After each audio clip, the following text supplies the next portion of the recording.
Hello everybody, it's me, your favorite psychopathic split personality, Yami Marik, also known as your worst nightmare created in the flesh. Have you ever read one of those Yu-Gi-Oh fanfics where the author clearly has no frigging clue about story structure whatsoever, and they end up making me and the Pharaoh long-lost brothers, and then they completely forget to stick any card games into the plot? If so, then you'll find X-Men Origins Wolverine to be extremely familiar territory, as it plays out precisely like a fanfic gone horribly wrong. I won't beat around the bush, but this film is B.A.D. bad. It's so butt-numbingly awful that it makes crucifixion look like an appealing pastime. I love a good crucifixion as much as anybody else, but Wolverine gives me such awful mental stigmata that I can literally feel my inner child being sucker-punched in the gut. It's like having Stan Lee come up to you and go, "Hey, what's that over there?" And when you turn around to look, he bends you over and shoves a hardback copy of Amazing Spider-Man straight up your rectum. I mean, they basically took every single cliched action movie and stuck the word mutant in front of the title and expected us to be impressed. It's like they superimposed Hugh Jackman's face onto Sylvester Stallone's body in Mutant Rambo and hoped nobody would notice. Look everybody, it's a scene from Saving Mutant Private Ryan. Isn't that just exhilarating? But of course, the viewer is never given enough time to notice the similarities because the characters spend about 5 minutes in each location before it is inevitably blown into several thousand pieces for no good reason. Hey, remember that scene in X-Men 2 where everything just exploded? Wasn't that the most memorable thing ever? Oh wait, no, the reason people liked X-Men 2 was because it treated the characters with respect, rather than telling a story that's been ripped off from countless other films which star Steven Seagal. But let's talk about the characters, because every good movie needs some memorable characters.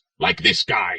Who the f*** is this guy? I have no idea. I don't even remember him being in the movie, and that's probably because he was in it for 5 seconds, just like every other character that isn't played by Hugh Jackman. Seriously, every single freaking mutant in this film serves only one purpose, and that is to tell Hugh Jackman how to get from point A to point B, so that he can repeat the process ad infinitum. Here is a typical scene from the movie. "Hey, Gambit, I am Hugh Jackman. It sure was nice of you to cameo in my movie that is about me. Hello, Hugh Jackman, I am Gambit. My mutant power is the ability to have an accent that keeps randomly disappearing. Hey, could you tell me how to get to generic mutant location where there are mutants?" "I certainly can. Thank you. I'll be going now.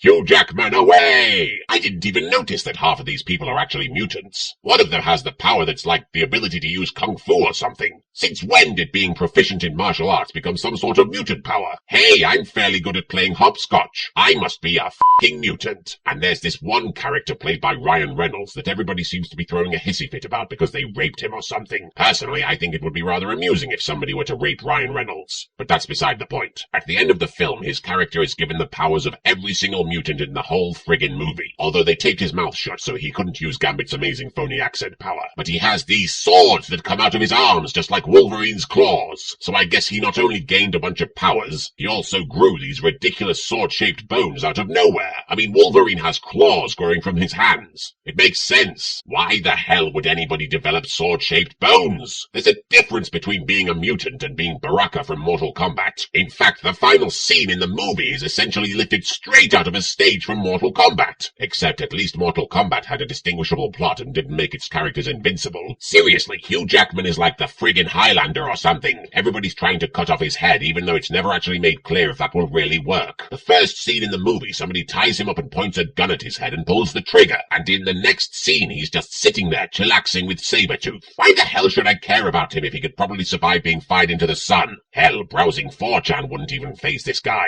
In summation, I wanted to throttle the crap out of this movie. It was stupid, and everybody involved was stupid for getting involved with something so undeniably stupid. Oh, but hey, at least none of the lines come close to being as bad as, "Do you know what happens to a toad when it gets struck by lightning?" The same thing that happens to everything else. You want to know who wrote that line? Joss Whedon. So I guess Dollhouse wasn't his first dismal failure. Thanks for listening, Binky boy. I'll see you in your nightmares. Doodles!